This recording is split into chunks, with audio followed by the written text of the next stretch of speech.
로마서 8장 1절에서 4절까지 말씀을 읽겠습니다. 그러므로 이제 그리스도 예수 안에 있는 자에게는 결코 정죄함이 없나니 이는 그리스도 예수 안에 있는 생명의 성령의 법이 죄와 사망의 법에서 너를 해방하였습니다. 3절 율법이 육신으로 말미암아 연약하여 할 수 없는 그것을 하나님은 하시나니 그 죄를 인하여 자기 아들을 죄 있는 육신의 모양으로 보내어 육신의 죄를 정하사 4절 같이 읽겠습니다. 육신을 좇지 않고 그 영을 좇아 행하는 우리에게 율법의 요구를 이루어지게 하려 하심입니다. 자, 우리가 신앙생활을 하면서 종종 받는 질문 중에 하나가 뭐냐면 우리가 믿음으로 구원 얻는가 아니면 행위로 구원 얻는가? 이걸 다른 말로 바꾼다면 하나님의 은혜로 구원 얻는가 아니면 하나님의 계명과 율법을 지켜서 구원 얻는 것인가? 이런 질문을 종종 받습니다. 그리고 우리 자신들도 종종 그런 의문에 봉착을 합니다. 내가 하나님의 은혜로 구원받나 아니면 계명과 율법을 지켜서 구원받나? 믿음으로 구원받나 아니면 행위로 구원받나? 이 문제는 비단 일반 교회 신도들과 신앙의 토론을 하는 과정에서만 나타나는 문제가 아니라 하나님 앞에서 내가 지금 신앙생활을 하고 있는데 과연 내가 지금 어떠한 하나님의 말씀, 구원의 경륜 위에다가 내 신앙의 토대를 놓고 거기 신앙의 집을 지어가면서 구원의 길을 달려가고 있는가? 아주 굉장히 본질적인 문제입니다. 그리고 핵심적인 문제입니다. 이것은 사실 우리의 신앙에 있어서 아주 중요한 문제라고 할 수 있습니다. 자, 그럼 어떤 것이 맞을까요? 이번에 며칠 전에 우리 어느 목자님 자녀, 담임 목자님 자녀 결혼식에 가서 축복기도 부탁받아가지고 축복기도 하고 그리고 피로연에서 어느 집사님한테 그런 질문을 받았습니다. 자기가 여호와 증인하고 지금 만나가지고 계속 토론을 하고 있는데 지금 이 문제를 가지고 한동안 토론을 했다는 것입니다. 그래서 목사님 어떻게 그걸 생각하시냐고 그러더라고요. 이건 여호와 증인과의 문제만이 아니고 사실 하나님 앞에서 나의 신앙의 문제다 이렇게 생각이 듭니다. 그래서 제가 아는 바대로 짧은 시간이지만 말씀을 드렸습니다. 자, 여러분은 어떻게 생각하십니까? 우리가 성경을 통해서 하나님의 구원의 경륜을 배우고 있습니다. 그런데 사람마다 다 그 부분적으로 예배 시간에 들쑥들쑥 나와가지고 이 말씀 듣고 저 말씀 듣고 이렇게 하다 보니까 개통이 없는 경우가 많아요. 체계가 없어요. 도대체가 그냥 믿음 가지고 구원받는 것이지. 아니야, 계명도 지켜야 돼. 그러면서 어떤 그 연관성과 그 어떤 개통이 없다 이 말입니다. 어떤 때는 내가 이래서 구원받을 수 있나? 아니야, 그래도 하나님은 은혜로 우리를 구원하셨고 하나님의 은혜로 우리가 믿음만 지키면 구원받을 수 있는 거지 뭐.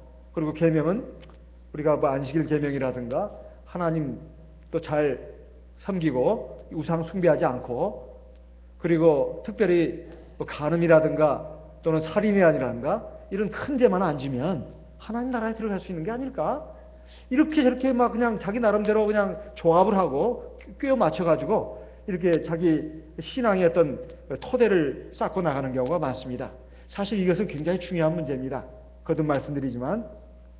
자, 그런데 여기에 짧은 네 구절이지만은 굉장히 중요한 말씀이 있습니다.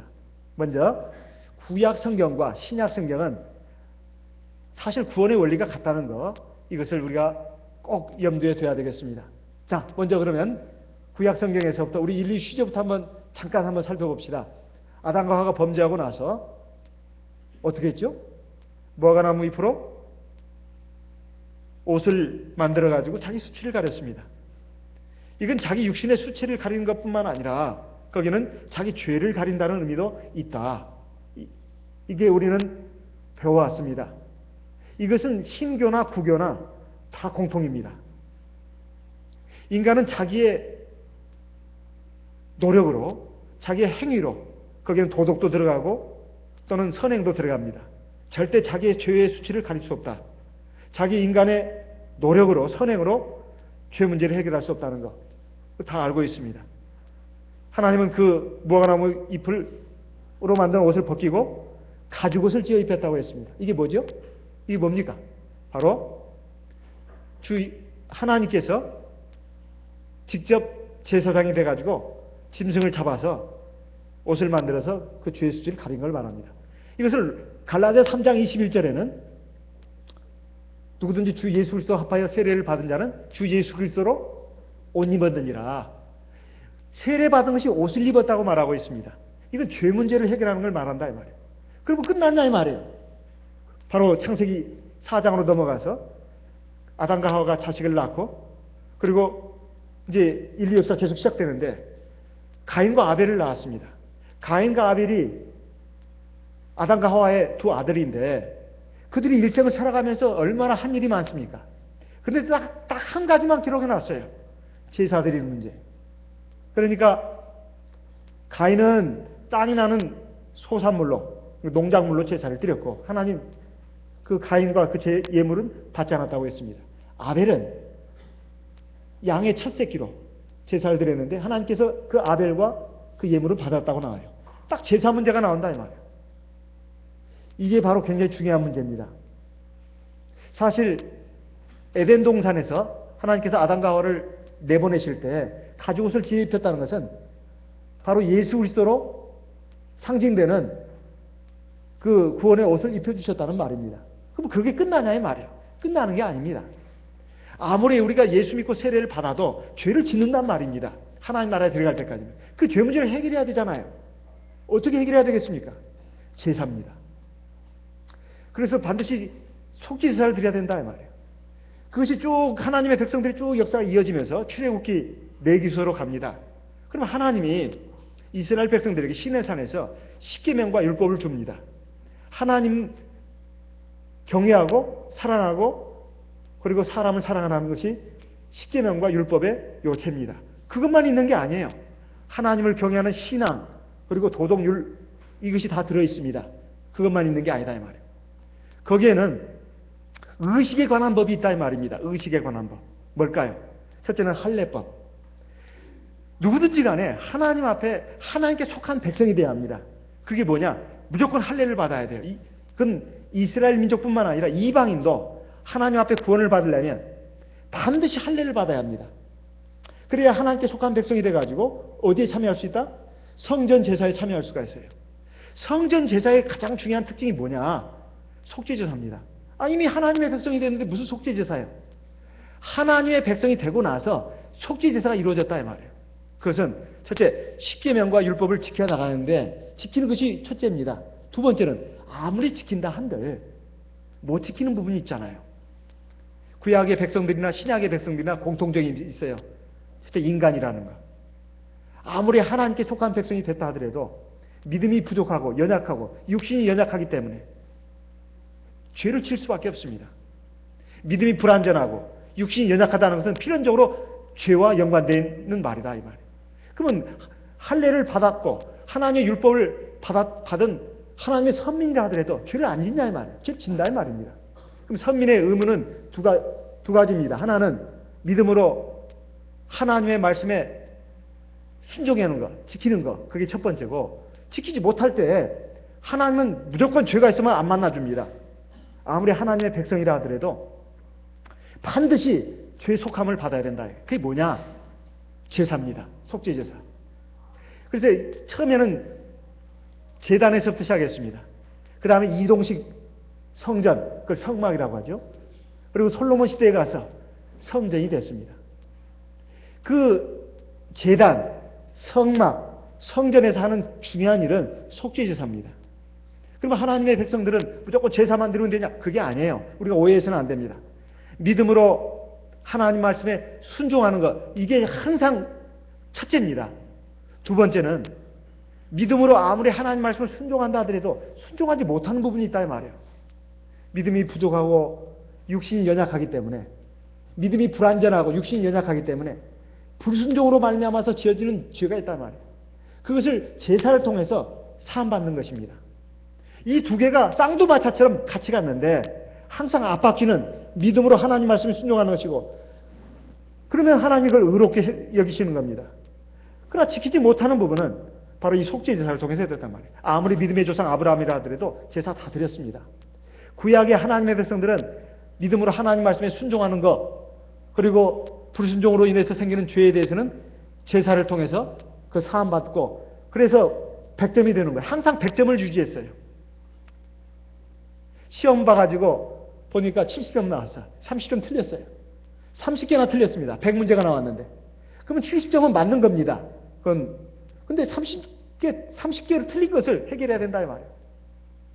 하나님 앞에서 70점 갖고 되는 게 아니에요. 100점을 가지고 해야 하나님 나라 들어가는 겁니다. 그 30개 틀린 것은 어떻게 해야 되느냐? 속죄제사, 회개기도를 통해서 하나님이 용서를 받습니다. 그러면 틀린 것이 맞다고 쳐준다 이 말이에요. 맞다고. 그 용서입니다. 그래서 100점이 되는 거예요. 통합 100점. 그래서 하나님 나라에 들어가는 겁니다. 신약 시대도 마찬가지예요. 여기 오늘 로마서 8장 1절에서 4절을 읽었습니다. 아까 읽었는데 다시 한번 읽겠습니다. 그러므로 이제 그리스도 예수 안에 있는 자에게는 결코 정죄함이 없나니. 조건이 있습니다. 그리스도 예수 안에 있는 자. 여기에 정죄라고 하는 것은 지옥에 들어가는 자로서 확정 판결을 받은 자를 정죄라고 합니다. 그리스도 예수 안에 있으면 절대 지옥에 들어가는 백성으로서 확정 판결 받지 않는다는 거예요. 그 이유를 설명해 주고 있습니다. 첫째 2절, 이는 그리스도 예수 안에 있는 생명의 성령의 법이 죄와 사망의 법에서 너를 해방하였습니다. 아니, 법이, 하나님의 법을 보게 되면 이런 법은 없어요. 구약 성경을 눈을 씻고 찾아봐도 생명의 성령의 법이란 말이 나오지 않습니다. 그리고 구약 성경을 아무리 눈을 씻고 찾아봐도, 안경 끼고 돋보기 끼고 찾아봐도 죄와 사망의 법이라고 나온 것이 없어요. 그저 하나님의 계명과 율법이죠. 그런데 이것은 같은 법이 두 가지 기능을 한다는 것입니다. 무엇에 의해서? 인간이 자기 노력으로, 자기 힘으로 하나님의 계명을, 율법을 지키려 하면 지킬 사람이 없어요. 하나님의 계명과 율법의 속성은 한 가지만 어겨도 다 어긴 것이 되는 것이 하나님의 계명과 율법의 속성 중에 하나입니다. 그건 갈라디아서에 있는 말씀이에요. 하나를 범하면 다 범한 거예요. 그러면 인간이 어떻게 다 지킬 수 있냐 이 말이에요. 인간이 자신의 믿음과 노력으로는 다 지킬 수가 없습니다. 그런데 그것이 생명의 법이 될 수가 있잖아요. 그러니까 인간 자신의 노력과 의지로는 지킬 수 없기 때문에 하나님의 법과 계명은, 율법은 인간에게 죄를 선고하고 그리고 사망을 선고하는 겁니다. 인간 자신의 노력과 선행으로는 하나님의 계명을 지킬 수 없다. 그렇게 해서 의롭게 될 육체가 하나도 없다는 것입니다. 죄에서 벗어날 육체가 아무도 없다는 거예요. 그럼 어떻게 그러면 죄에서 벗어났냐? 그러면 그것이 바로 그 계명이 생명의 법으로 바뀌는 거예요. 근데 그게 중요한 역할이 뭐냐? 바로 성령입니다. 성령이 거기에 함께해야 그 죄와 사망의 법으로 기능을 하고 역할을 했던 하나님의 계명과 율법이 생명법으로 바뀌는 거예요. 생명의 법으로. 어떻게? 3절에 나와 있습니다. 첫째, 율법이 육신으로 말미암아 연약하게 할 수 없는 그것을. 그렇잖아요. 이 율법은 계명과 모세 율법을 다 포함하는 것입니다. 하나님의 계명 말씀은 인간이 육신의 힘으로 다 지킬 수가 없어요. 그런데 그걸 하나님은 하실 수 있다는 거예요. 어떻게? 첫째, 그 죄를 인하여 자기 아들을 죄 있는 육신의 모양으로 보내어 육신의 죄를 정하사. 이 말씀은 인간이 스스로의 노력과 선행으로는 절대 죄인의 상태에서 벗어나가지고 의인의 상태가 될 수 없다는 겁니다. 오직 하나님이 스스로 하나님의 아들로 오셔가지고 세상 죄를 지고 가는, 거기는 저와 여러분의 죄가 다 포함되어 있습니다. 다 걸머지고 십자가에서 못을 박혀서 죽으심으로써 우리 죄값을 다 갚으셨습니다. 우리는 그 보혈의 공로를 의지해서 믿음으로 세례를 받으면 값없이 의롭다함을 받는 거예요. 바로 그걸 말하는 것입니다. 얼마나 간단합니까? 마치 에덴 동산에서 아담과 하와가 무화과나무 잎을 엮어가지고 자기 죄의 수치를 가렸지만 그게 되는 것이 아니다 이 말이에요. 절대 구원받지 못하는 겁니다. 하나님이 가죽옷을 지어 입혀줘야 돼요. 이것이 바로 요겁니다. 이게 첫 번째 단계입니다. 이게 구원의 첫 단계예요. 두 번째 단계. 일반 교회에서는 이걸 몰라요. 그냥 뭉뚱그려가지고 말을 합니다. 첫째는 이 세상 죄인에서 의인으로 상태가 바뀌어야 합니다. 그게 구원이에요. 그게 첫 번째 구원입니다. 두 번째는 그렇게 이제 내가 하나님 앞에 구원받은 의인이 됐다 해서 선민이 됐다 해서 구원이 완성되는 게 아닙니다. 두 번째 단계가 남아있다. 이제는 하나님 나라에 들어가는 구원의 완성으로서의 구원이 있다 이 말이에요. 첫 번째 구원은 이 세상 죄악에서 벗어나서 하나님의 의인으로 하나님의 선민으로 신분이 바뀌는 의미의 구원, 죄악으로부터 구원, 이걸 구원이라고 합니다. 그런데 두 번째 구원은 하나님 나라에 들어가는 구원의 완성으로서의 구원이 있다 이 말이에요. 그러면 이제 우리가 세례 받고 구약시대는 할례를 받았어요. 신약시대는 세례를 받습니다. 구약시대 할례가 신약시대 세례라고 하는 것은 골로새서 2장에 있는 말씀이에요. 그러면 그걸로 이제 구원이 자동적으로 완성되는 게 아닙니다. 이제 나머지 과정이 남아있다. 우리가 육신을 가지고 또 살지 않습니까? 아무리 세례를 받고 할례를 받았다. 구약시대는 할례고 신약시대는 세례예요. 믿음 생활하고 육신 생활을 하다 보면 죄를 안 짓고 완전히 하나님의 계명과 율법에 순종해가지고 죄는 하나도 안 짓고 오로지 성령의 열매만 맺어가야 합니다. 그리고 하나님의 거룩한 백성으로 완성되어 가야 돼요. 근데 그렇게 되냐 이 말이에요. 우리 마음과 생각으로, 우리 눈으로, 입술과 혀로, 손과 발로 얼마나 많은 죄를 짓냐 이 말이에요. 그 죄 문제를 해결하지 않고서는 하나님 앞에 갈 수가 없습니다. 그 죄 문제를 해결하기 위해서 구약시대는 제사 제도를 줬다고 했습니다. 제단, 성막, 그리고 성전을 통해서 제사가 이루어지도록 했다 이 말이에요. 신약시대에는 우리 성도의 몸이 성전이 되게 한 겁니다. 성전이 되게 한 거예요. 그렇게 해서 하나님의 말씀을 지키도록 했는데 지키지 못할 경우는 어떻게 해야 되느냐? 우리가 우리 몸에서 속죄제사를 드려야 된다는 거예요. 자, 그러면 우리 도표 한번 보겠습니다. 저 뒤에 오늘 예배 도우미가 지금 앉아있네요. 정영재가 참 잘하는데요. 4번을 한번 볼까요? 4번 5번 5번을 보게 되면 자, 구약시대 속죄제사, 신약시대 속죄제사가 나옵니다. 구약시대에 왜 속죄제사가 있는지 아십니까? 바로 하나님의 백성들, 세상 백성이 아니에요. 세상 백성은 이 제사 못 드려요. 이방인들은. 할례를 받아야만 이 제사에 참여할 수 있습니다. 아시겠습니까? 세상 이방인들은 이방인의 뜰까지는 올 수 있어요. 구경은 할 수 있어요. 제사에 참여는 못합니다. 반드시 할례를 받아야 돼요. 그것이 신약시대는 세례입니다. 그래서 구약시대 제사는 선민들만 드릴 수 있는 거예요. 하나님의 백성이 된 사람들만. 그래서 이렇게 제사를 드렸습니다. 신약시대는 바로 우리 성도가 제사를 드리는 거예요. 이것이 예배라고도 말할 수 있지만 이건 우리가 회개기도를 또 생각을 해야 합니다. 구약시대는 이 성막에 이런 것이 있었습니다. 속죄제는 피가 있었고 지성소 안에 십계명이 언약궤 안에 있었고 속죄소는 두 그룹이 날개를 맞대가지고 그 속죄소를 내려보고 있었습니다. 대제사장이 1년에 한 차례씩 들어갔어요. 그래가지고 이스라엘 전 백성을 죄를 위해서 속죄제사를 드립니다. 물론 그 제사만 있었던 게 아니에요. 매일 아침과 저녁으로 그리고 수시로 제사가 이루어져야 했습니다. 그 구약의 속죄제사는 불완전한 제사였어요. 불완전하다는 것은 무효라는 말이 아닙니다.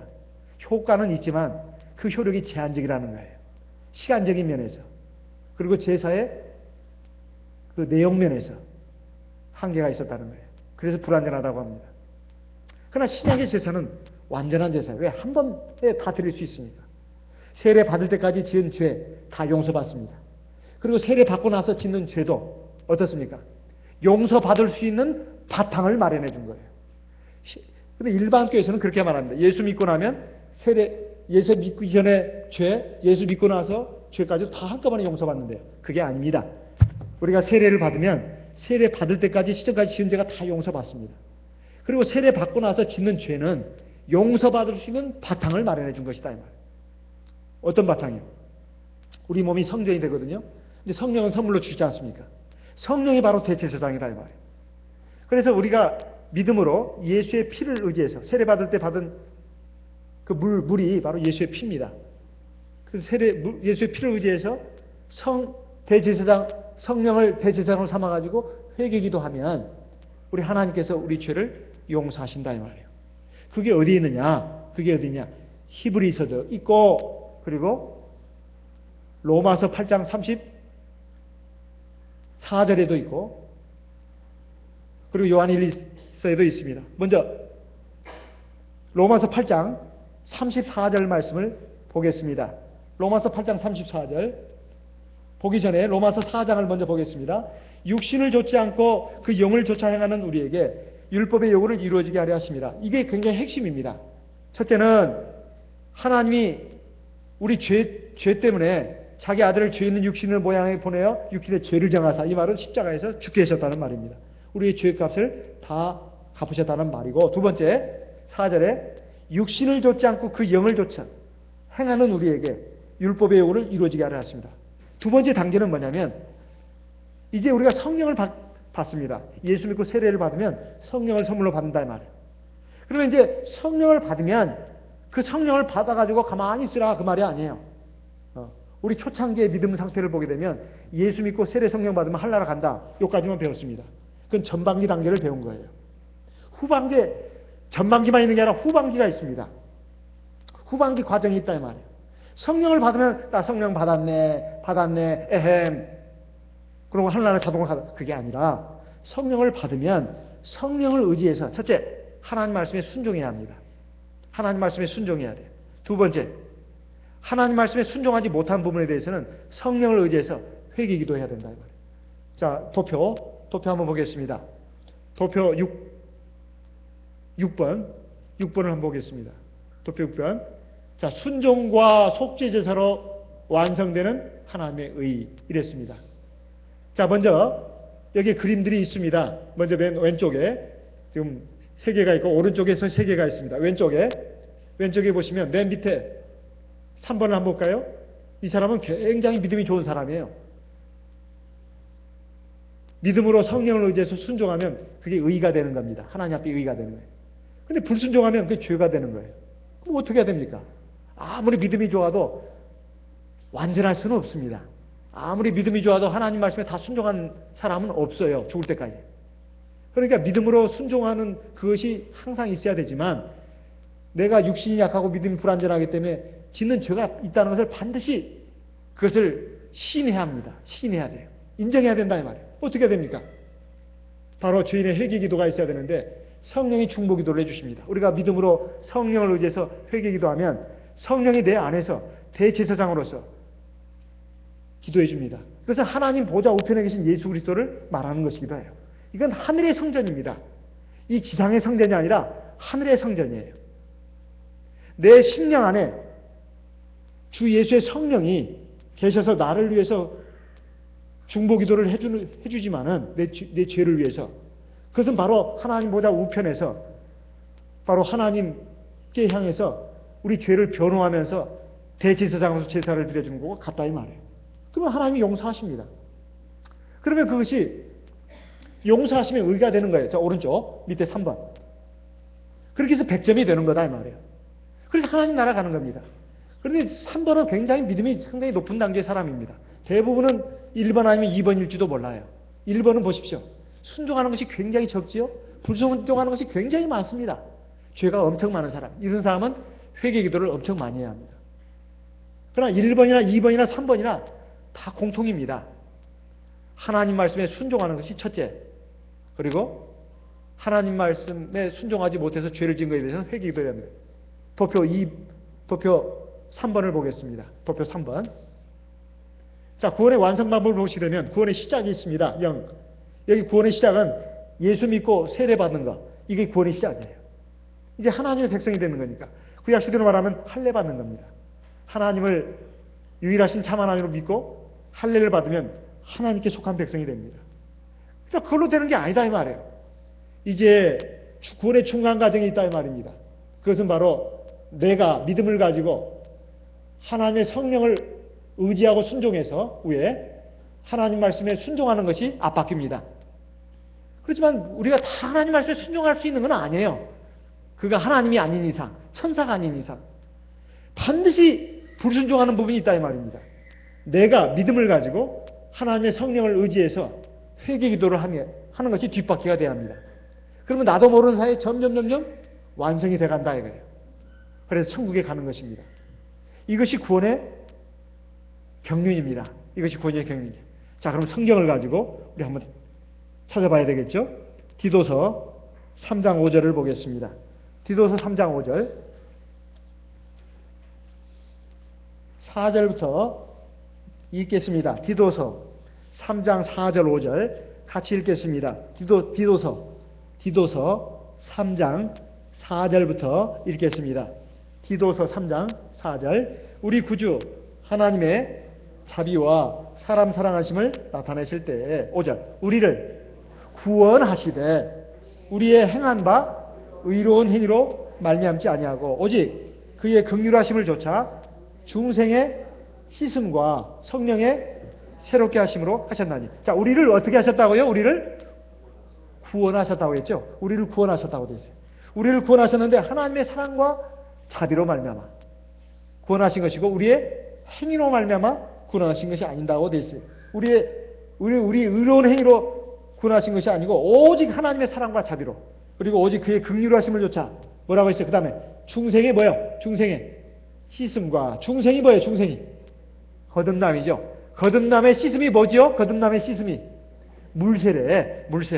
물 속에 들어갔다 나오는 거 예수의 보혈의 공로를 의지해서 우리가 예수 이름으로 침례를 받으면 우리가 중생하잖아요. 그렇죠? 그 다음에 성령을 선물로 주시지 않습니까?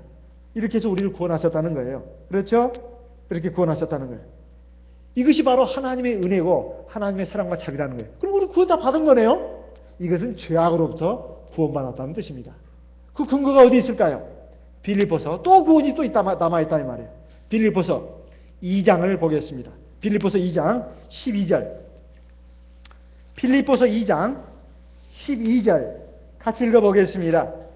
빌립보서 2장 12절 같이 읽겠습니다. 빌립보서 2장 12절 같이 읽겠습니다. 그러므로 나의 사랑하는 자들아 너희가 나 있을 때뿐 아니라 더욱 지금 나 없을 때에도 항상 복종하여 두렵고 떨림으로 너희 구원을 이루라.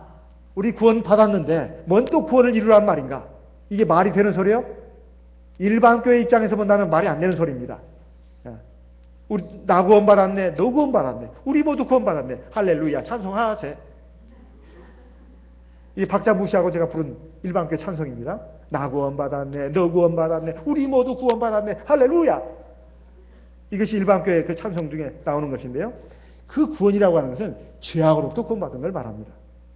또 다른 구원의 단계가 있다 이 말이에요. 그래서 하나님 나라에 들어가는 구원의 완성으로서의 구원이 있다 이 말이에요. 그래서 항상 복종하고 두렵고 떨림으로 너희 구원을 이루라. 기뻐하고 있을 것만이 아니네요. 내가 세상 죄인에서 하나님의 백성이 됐다는 것은 기뻐해야 합니다. 하지만 여기 보니까 항상 복종하여 두렵고 떨림으로 아이고 무서워란 말이 없는데 여기 두렵고 떨림이 있네요. 또 복종하는 말이 있습니다. 너희 구원을 이루려고 되어 있어요. 아직 구원이 이루어야 할 구원이 또 있네요. 있습니다. 있다 이 말이에요. 로마서 13장 11절 말씀을 읽어보겠습니다. 로마서 13장 11절 같이 읽어보겠습니다. 로마서 13장 11절 같이 읽어보겠습니다. 로마서 13장 11절 또한 너희가 이 시기를 알거니와 자다가 깰 때가 벌써 되었으니 이는 이제 우리의 구원이 처음 믿을 때보다도 가까웠습니다. 우리 구원받았는데 무슨 또 구원이 좀 가까이 또 있다고 그러나 이것은 죄악으로부터 구원이 아니라 하나님 나라에 들어가는 구원의 완성으로서 구원을 말하는 겁니다. 우리 앞에 가까이 있다 이 말이에요. 그러니까 벌써 우리는 지금 잠을 자서는 안 된다. 깨어 있어야 된다 이런 말이죠. 그 뒤에 보게 되면 낮에와 같이 단정히 행하고 13절 방탕과 술 취하지 말며 음란과 허색하지 말고 쟁토와 시기하지 말고 오직 주 예수 그리스도로 옷 입고 정욕을 위하여 육신의 일을 도모하지 말아라. 이렇게 되어 있습니다. 또 고린도전서 9장 27절도 보겠습니다. 고린도전서 9장 27절 말씀을 읽어보겠습니다. 고린도전서 9장 27절 같이 읽어보겠습니다. 고린도전서 9장 27절 같이 읽겠습니다. 내가 내 몸을 쳐 복종하게 하면 내가 남에게 전파한 후에 자기가 도리어 버림이 될까 두려워함이로다. 이건 바울 사도입니다. 바울 사도가 자기 몸을 막 친다는 것은 자기 몸을 절제한다는 뜻입니다. 방탕하게 또는 죄의 올무에 걸리지 않도록 자기 몸을 절제한다는 거고 근신한다는 것입니다. 만약에 그렇게 하지 않고 내가 지금까지 하나님 잘 믿었고 하나님 앞에 충성도 많이 했기 때문에 나는 내 구원은 따놓은 당상이야, 이렇게 자만하고 나태하고 무상 안일에 빠지게 되면 내가 기껏 남에게 좋은 일 다 하고 남 구원시키고 난 전도해가지고 구원받게 하고 자기 자신은 정작 구원에서 떨어져가지고 저 하나님 나라에 들어가지도 못하고 지옥에 떨어진다는 거예요. 바울 사도가 그런 말을 했단 말입니다. 바울 사도가 누굽니까? 우리하고는 차원이 다른 사람이에요. 우리하고는 차원이 다른 사람이에요. 믿음이라든가 그의 수고라든가 그의 충성 모든 면에 있어서 우리하고는 차원이 다른 사람입니다. 그런데 바울 사도가 괜히 겸손으로 괜히 나는 이렇게 겸손한 사람이라고 그런 의미에서 한 말이 아닙니다. 누구도 하나님 나라에 들어가는 그 완성에 이를 때까지는 자만해서는 안 됩니다. 절대 겸손해야 된다 이 말이에요.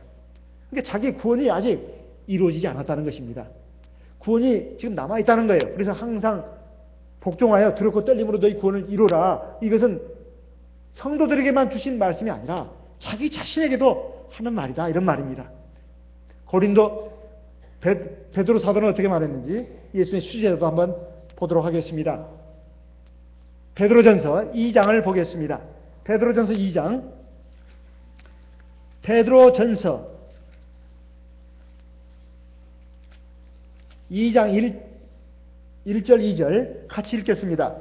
베드로전서 2장 1절 2절 같이 읽겠습니다. 그러므로 모든 악독과 모든 괴율과 외식과 시기와 모든 비방하는 말을 버리고 2절 갓난 아이들 같이 순전하고 신령한 젖을 사모하라. 이는 이로 말미암아 너희로 구원에 이르도록 자라게 하려 함이라. 여기 보니까 구원에 이르도록 자라는 과정이 있다 이 말이에요. 그러니까 우리가 예수 믿고 세례받고 성령 받으면 마치 어린애로 응애하고 이 세상에 태어난 것과 똑같은 믿음의 어린아이입니다. 이제 성장하는 과정이 있어야 된다 이거예요. 내가 예수 믿고 세례받으면 그 구원이 완성됐다, 그거 아닙니다. 사람이 어린아기로 출생하면 이제 그 사람 다 된 건 아니지 않습니까? 엄마 젖도 먹고 밥도 먹고 그리고 양육을 받아야 되잖아요. 가정교육, 학교교육, 사회교육, 그래야 인간다운 인간이 되는 거 아니겠습니까? 하나님의 백성도 마찬가지예요. 물세례 받았다 해서 그냥 하나님 나라로 빡 들어가는 게 아닙니다. 물론 임종을 앞두고 세례받은 성도는 그런 특별한 예외 케이스입니다. 마치 십자가 상에 달린 두 강도 중에 회개한 한쪽 강도가 주 예수님의 특별 허락을 받아가지고 네가 오늘 이 시간 이후로 나와 함께 낙원에 있으리라. 그때 그 사람은 세례받을 시간도 없었고 특별한 것이 없었습니다. 그러니까 그 사람은 하나님의 주님의 특별한 허락으로 그렇게 된 겁니다.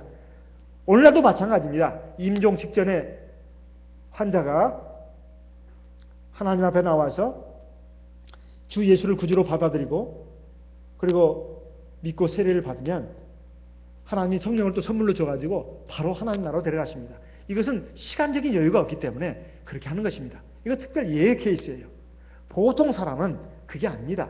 시간적인 여유를 충분히 주신다 이 말이에요. 마치 이스라엘 백성들이 애굽에서 430년간 종로로 타다가 모세 인도로 홍해 바다를 건넜을 때 그것을 갖다가 고린도전서 10장 1절 2절에서는 우리 조상들이 다 구름과 바다에서 세례를 받고 이렇게 표현하고 있습니다. 그래가지고 바로 가나안 땅에 들어갔습니까? 아니죠. 광야 40년의 여정이 있었습니다.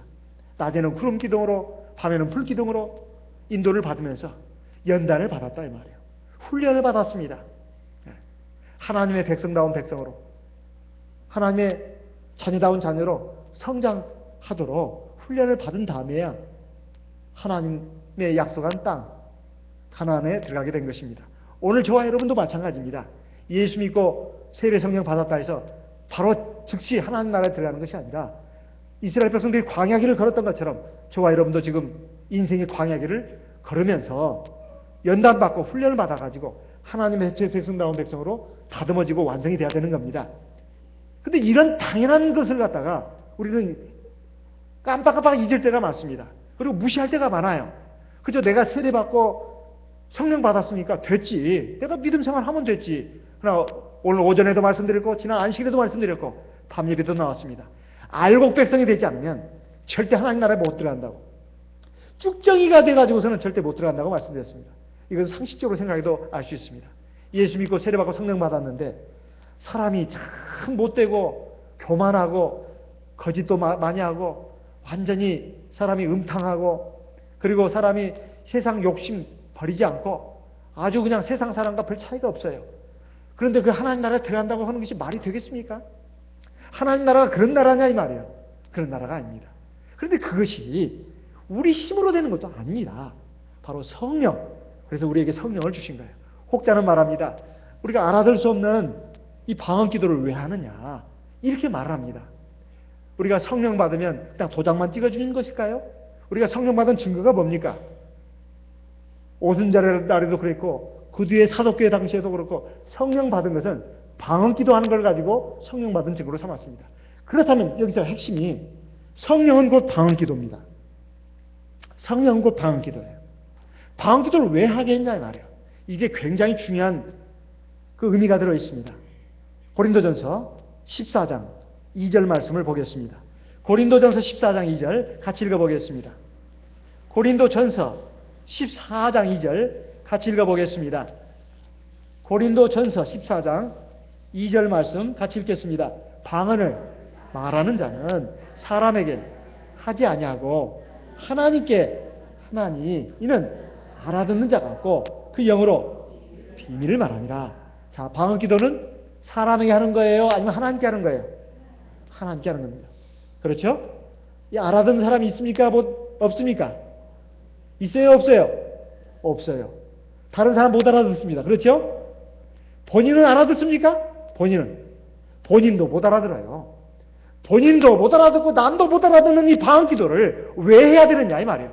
이것도 모르면서 신앙생활 한다는 것은 이건 참내수교의 아직 그 기본을 모르는 이 진리를 잘 모르는 그런 상태라고 할 수 있습니다. 정말입니다. 왜 본인도 뜻도 모르고 남도 뜻도 모르는 이 방언 기도를 왜 해야 되냐 이 말이에요. 이 기도는 무슨 기도냐 이 말이에요. 같이 봅시다. 중보기도. 내가 다른 사람을 위해서 해주는 기도가 중보기도가 아닙니다. 내가 다른 사람을 위해서 해주는 기도가 중보기도가 아니에요. 내 안에 있는 성령이 나를 위해서 기도해주는 기도가 중보기도입니다. 두 가지 의미가 있다. 자, 칠판 봅시다. 성령의 별명은 세 글자로 뭐라고 하지요? 성령의 별명을 세 글자로 뭐라고 합니까? 보자로 시작하는데요. 보혜사. 보자기 아니에요. 보자기 아니에요. 같이 해봅시다. 보혜사. 이걸 헬라 말로 원어로 뭐라고 하느냐? 같이 해봅시다. 파라클레토스. 이 신약 성경은 헬라어로 써져 있습니다. 그 보혜사 그러면 파라클레토스라고 되어 있어요. 근데 파라클레토스라고 되어 있는데 우리말 번역으로 이렇게 나와 있습니다. 특히 우리 성경에 번역되어 있는 거 같이 봅시다. 중보. 그 다음에 대언자. 이렇게만 번역이 되어 있어요. 대언자는 요한일서 1장 2장에 요한일서 2장 1절 2절에 나와 있습니다. 누구든지 죄를 범한 자가 있거든 우리에겐 대언자가 있다. 이게 바로 파라클레토스입니다. 그러면 내 안에 있는 대제사장 성령이 성도가 뜻도 모르는 그 방언 기도로 회개 기도할 때 성령이 비밀을 말해줍니다. 하나님, 이 사람이 지금 하나님 앞에 회개 기도하고 있습니다. 그러면서 이 사람의 죄를 용서해 주세요. 하나님이 그럽니다. 뭘 보고? 제 피를 보고요. 그래요? 그래. 예수의 피를 보고 하나님이 우리 성도의 죄를 사해 주신 겁니다. 요한일서 1장을 보겠습니다. 요한일서 1장 같이 읽어보겠습니다. 요한일서 1장 같이 읽어보겠습니다. 요한일서 1장 같이 읽어보겠습니다. 7절 요한일서 1장 7절 저가 빛 가운데 계신 것 같이 우리도 빛 가운데 행하면 우리가 서로 사귐이 있고 그 아들 예수의 피가 우리를 모든 죄에서 깨끗게 하실 것이요. 여기 보니까 우리 죄를 깨끗게 하신 건 예수의 피라고 나옵니다. 근데 무조건 깨끗하게 하시는 게 아닙니다. 8절, 9절, 10절에 보면 9절 읽어볼까요? 같이 읽어보겠습니다. 만일 우리가 우리 죄를 자백하면 누구 앞에서? 하나님 앞에서 하나님께 그 말이에요. 이건 회개 기도하는 걸 말합니다. 저는 빛보시고 의로사 우리 죄를 사하시며 모든 불의에서 우리를 깨끗게 하실 것이요. 뭘로? 예수의 피로. 예수 피가 어디 있어? 그러니까 예수 이름으로 물세례 받을 때 그 물이 예수 미역줄에서 물과 피가 나왔다고 하잖아요. 예수 미역줄에서 피만 나온 게 아니에요. 물도 나왔어요. 그 물이 예수의 피를 예표하는 것입니다. 우리가 물세례 받을 때 그 물은 성령이 역사하면 예수의 피로 변하는 거예요. 그래서 우리 죄를 세례 받을 때까지 지은 죄뿐만 아니라 세례 받고 나서 성도가 돼요. 여기 우리라고 하는 것은 물과 성령으로 거듭난 성도입니다. 세상 사람이 아니에요. 여기 우리가 그랬는데 물과 성령으로 거듭난 성도가 믿음만 생활 잘 하면서 육신이 약해가지고 믿음이 불완전해지는 죄는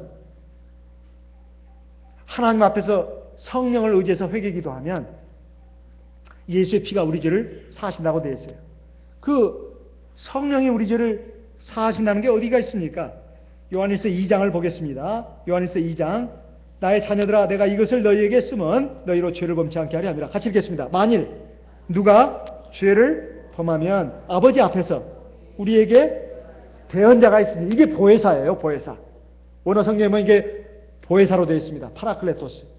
곧 의로우신 예수 그리스도시라. 우리가 주의 성령을 의지해서 남도 알아주지도 못하고 나도 알아주지 못하는 이 기도를 하는 이유가 바로 내 죄가 사해지는 속죄제사가 드려지고 있는 거예요. 히브리서 7장을 보겠습니다. 히브리서 7장. 중요한 구절이니까 꼭 마음에 새기셔야 되겠습니다. 히브리서 7장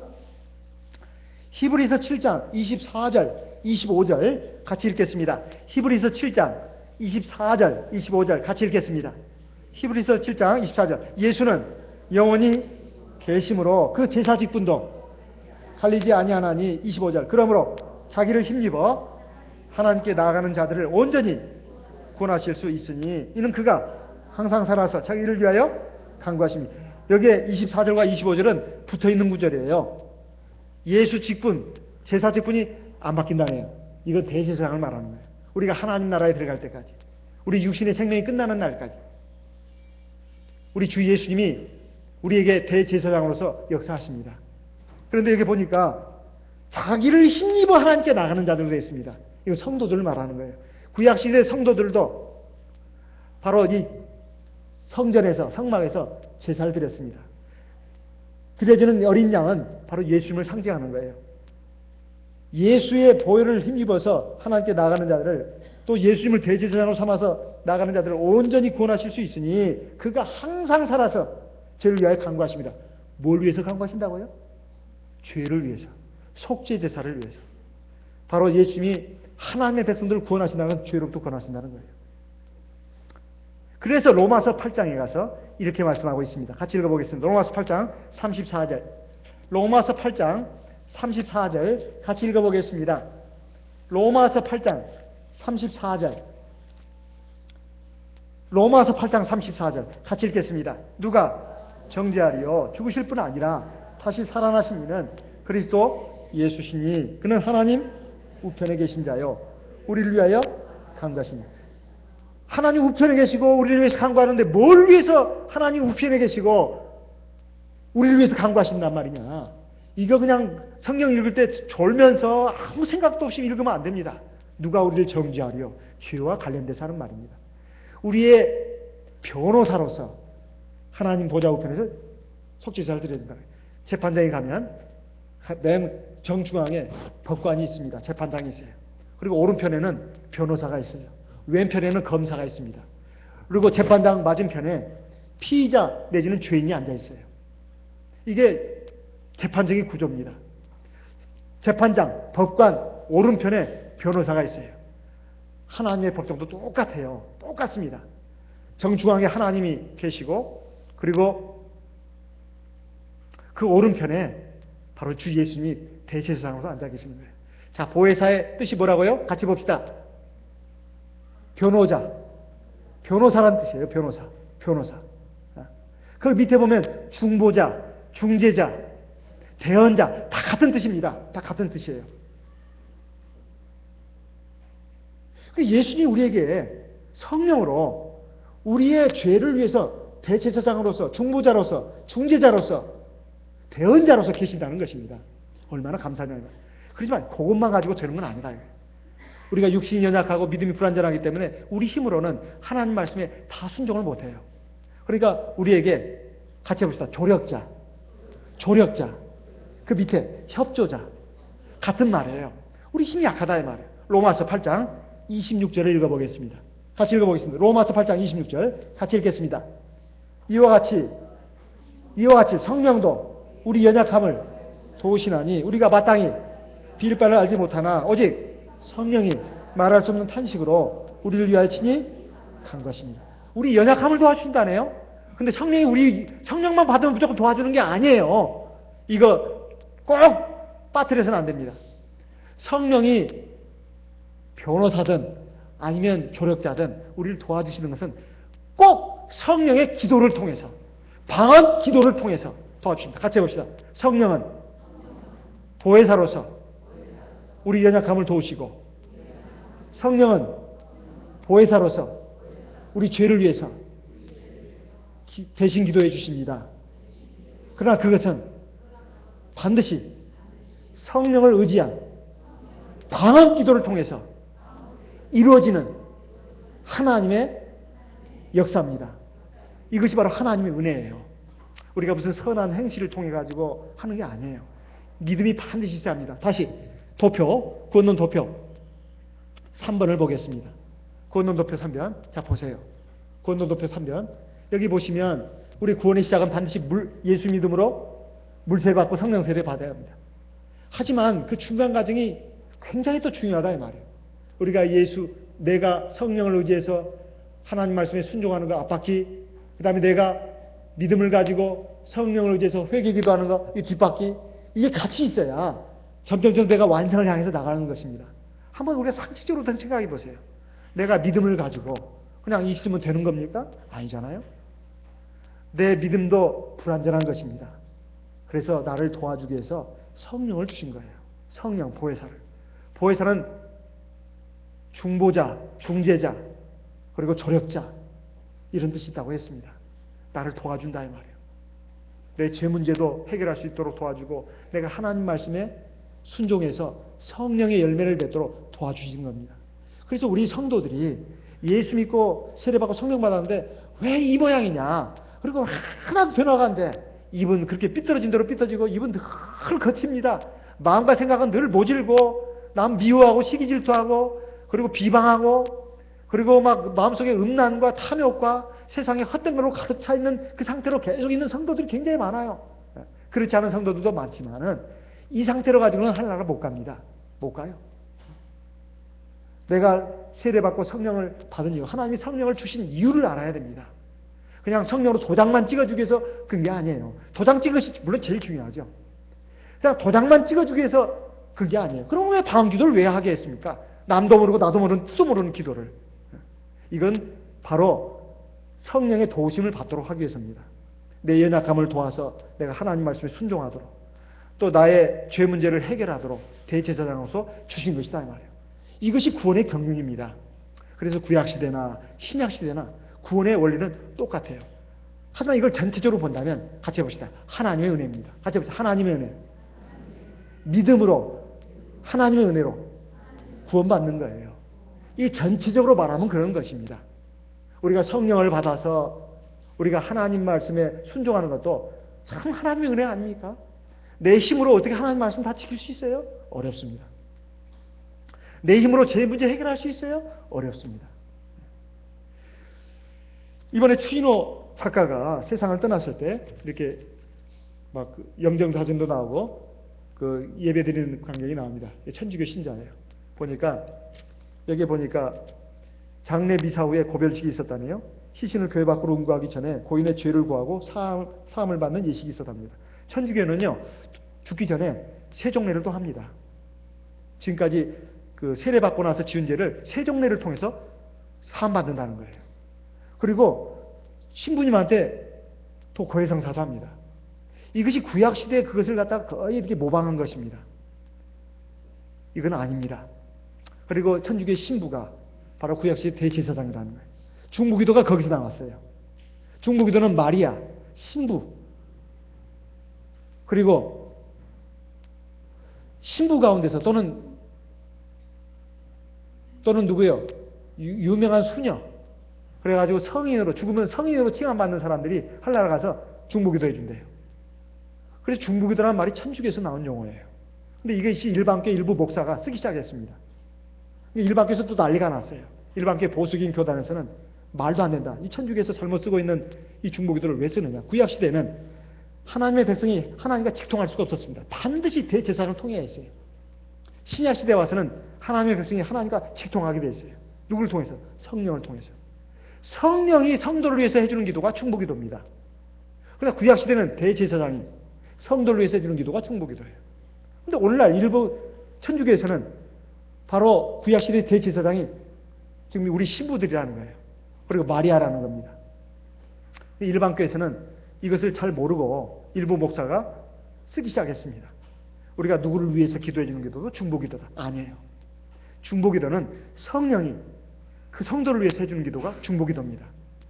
디모데전서 2장 5절 말씀을 같이 읽어보겠습니다. 디모데전서 2장 5절 같이 읽겠습니다. 디모데전서 2장 5절 같이 읽겠습니다. 디모데전서 2장 5절 같이 읽겠습니다. 하나님은 한 분이시요 또 하나님과 사람 사이에 중보도 한 분이시니 곧 사람이신 그리스도 예수라. 원래 중보라는 말은 도저히 화해할 수 없는 양 당사자를 화해시키는 자, 중재하는 자라는 뜻이 있어요. 중보라는 말이 그런 뜻입니다. 누구를 위한다 그 말이 아니에요. 중보라는 말의 의미가 두 사람 사이를 서로 위해준다 그 말이 아니라 두 사람 사이를 화해시키고 조정시키는 자라는 뜻입니다. 단순히 누구를 위한다는 말이 아니에요. 여기 보니까 중보라는 말은 구원과 관련된 아주 중요한 핵심 언어입니다. 하나님과 우리 인간을 화해시키는 자 예수님밖에 없다고 분명히 나와 있어요. 사람은 중보자가 될 수 없어요. 오직 예수님만이 중보자가 될 수 있습니다. 다만 구약시대는 예외적으로 예수님을 예표하는 인물로서 오직 대제사장만이 하나님과 인간 사이의 중보자가 되겠습니다. 모세 그리고 대제사장만이 예수 그리스도를 예표하는 인물로서 특별히 중보의 역할을 하게 했습니다. 그건 구약시대에 그랬습니다. 신약시대에는 예수님만이 완전한 중보자입니다. 우리는 누구를 위해서 기도해 줄 수 있습니다. 그건 누구를 위한 기도지 누구를 위한 중보기도가 아닙니다. 성령만이 바로 주 예수의 영 성령만이 우리의 중보자가 되고 또 성령이 성도를 위해서 해주는 기도가 중보기도입니다. 근데 그 말을 거의 쓰지도 않고 중보기도를 그럴 때다 써야 되는데 그건 쓰지도 않고 누구를 위해서 중보기도 합시다. 그럴 때 쓴다 이 말이에요. 이것이 큰 문제입니다. 누구를 위한 기도가 중보기도가 아닙니다. 그것은 누구를 위한 기도죠. 그래서 대만을 비롯해서 세계 각국에서는 우리 참예수에서는 성경에 중보라는 말이 중고 성경에도 있습니다. 하지만 거기다 중보기도라는 말 쓰지 않습니다. 대도, 따이다오, 대도, 누구를 위해서 기도한다. 이런 기도만 하고 있습니다. 그래서 제가 대만이라든가 외국에서 온 우리 형제들한테 물어보니까 예수님이 바로 중보자고 예수님이 우리를 위해서 기도해 주는 것도 중보기도다. 정확히 알고 있더라고요. 우리가 일반교회가 너무 많은 데서 일반교회 책자를 접하는 우리 일부 신도가 있기 때문에 아마 그 일부 신도들이 잘 모르고 쓴 것 같습니다. 그래서 제가 그렇게 쓴 게 잘못이라고 하니까 나 그러니까 잘 모르고 썼다고 정말 내가 뭣도 모르고 썼는데 이거 고쳐야 되겠다고 이렇게 말을 하는 것을 들었습니다. 자, 우리가 중보기도 이 의미를 정확하게 알아야 되겠습니다. 그리고 이 중보기도가 얼마나 중요한지 바로 성령이 나를 위해서 해주는 이 기도가 얼마나 중요한지 그렇지만 내가 기도하지 않으면 성령이 기도하지 않습니다. 성령은 어디까지나 도움입니다. 도움이. 내가 성령을 의지해서 방언기도할 때 바로 그때 중보기도가 이루어진다. 이것을 꼭 알아야 되겠습니다. 우리 이 시간 들으신 말씀을 기억하시고 우리 하나님 앞에 기도하겠습니다. 이제 보혜사 성령을 통해서 이루어지는 중보기도의 이 소중함을 우리가 깨닫게 된 것은 정말로 하나님의 은혜입니다. 이제 이 구원의 경륜을 우리가 잘 듣고 배웠으니까 올바른 진리에 믿음의 토대를 쌓고 우리 신앙의 집을 하나님의 말씀에 의거해서 건전하게 지어나가야 되겠습니다. 우리 다 같이 하나님 앞에 기도하겠습니다. 하나님 앞에 다 같이 기도하겠습니다.